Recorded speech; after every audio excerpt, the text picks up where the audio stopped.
ভুলেও মোজোর মধ্যে চা পাতা দিবেন না। মোজোর মধ্যে চা পাতা দিলে এমন পাওয়ারফুল জিনিস তৈরি হবে যা আপনি ভাবতেও পারবেন না। সবাই তো কোল্ড ড্রিঙ্কস হজমের কাজে অথবা শখে খায়, অথচ এই কোল্ড ড্রিঙ্কস আর চা পাতা দিয়ে অসম্ভব একটি কাজ সম্ভব হয়। কি সেটা বলছি, তার আগে এটাকে ভালোভাবে ঝাঁকিয়ে নিতে হবে যাতে ড্রিঙ্কসের সাথে চা পাতা ভালোভাবে মিশে যায়। এখানে একটু সময় নিয়ে হলেও ভালোভাবে মিশিয়ে নেবেন। এদিকে আমরা একটি প্যানের মধ্যে দিয়ে দিব লবণ। এখানে আমাদের 3 চামচের মতো লবণ দিতে হবে। আমরা চামচ ভরে ভরে লবণ দিয়ে দিচ্ছি। এই যে হয়ে গেছে। লবণ দেওয়া হলে লাগবে টুথপেস্ট। এদিকে এই কাজটি করছি আর অন্যদিকে মোজোর সাথে চা পাতা মিক্স হোক।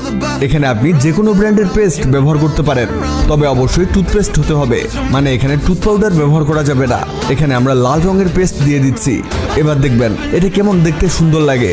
এখানে চুলার হিট থাকবে মিডিয়াম, আর এই মিডিয়াম হিটে এটাকে নাড়তে থাকতে হবে যাতে পেস্ট ভালোভাবে লবণের মধ্যে লেগে যায়। এভাবে অনবরত নাড়তে থাকতে হবে। এটা হতে হতে জানিয়ে দিন আপনি কোথা থেকে